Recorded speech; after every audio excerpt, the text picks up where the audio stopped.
Disruption. QSource Chapter 0.1, read by Koala. Disturbance to the status quo. Leaders influence movement to advantage. A leader is a person who can influence people to do things that they would not have done otherwise. Put another way, but for the influence of a leader, the things done by his followers would not happen. The leader is the agent, the impetus, the proximate cause of his followers' movement toward the doing of those specific things that he identifies as advantageous. Without him, they would remain static and focused on maintaining the status quo. In the heart of man, inertia will reign, absent a disruption. The connection between movement and leadership is critical because it presupposes a need for action, a recognition by the leader himself that the status quo is something less advantageous than some other place, a location the leader visualizes and then articulates to his followers. Only then can the leader begin to persuade them to follow him to the new place. He must describe it to them first because people will only overcome their inertia and follow someone if they believe that he knows where he is going. They won't leave the known for the unknown, no matter how charismatic the leader is. Because it induces movement, leadership causes disruption. Leadership wrenches people away from the place at which they were determined to remain. It causes them to question the foundation for their belief that their status quo was desirable and that stasis was in their best interest. It attacks the palpable, but false, sense of security that inertia provides.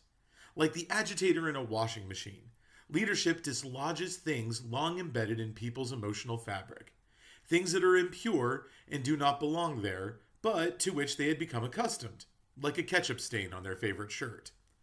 Being both disruptive and agitating, leadership will naturally make people uncomfortable, at least until they begin to see for themselves that they are being led to a place of advantage.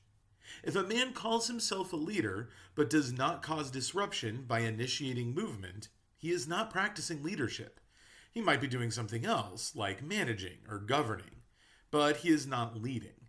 He is a leader in name only until people begin to follow him to an advantageous place that he has visualized and articulated to them. A leader is a person who influences movement to advantage.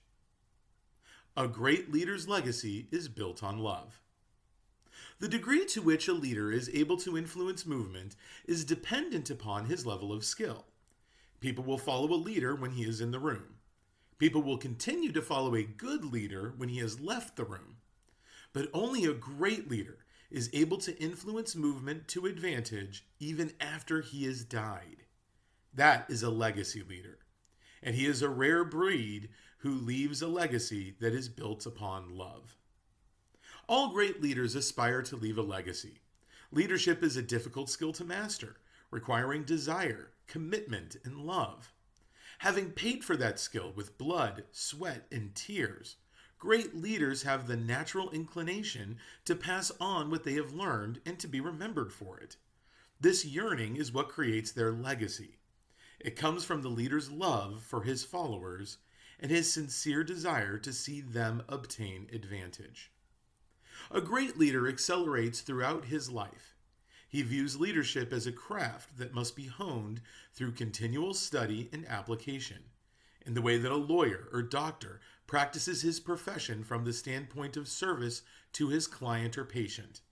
The great leader's focus is always upon his followers rather than himself. It is their best interests, not his, that motivates his actions. It is their advantage, not his, to which he initiates movement. This is only possible if, first and foremost, he loves them more than he loves himself. The great leader knows that if his love is not great, then neither will be his leadership.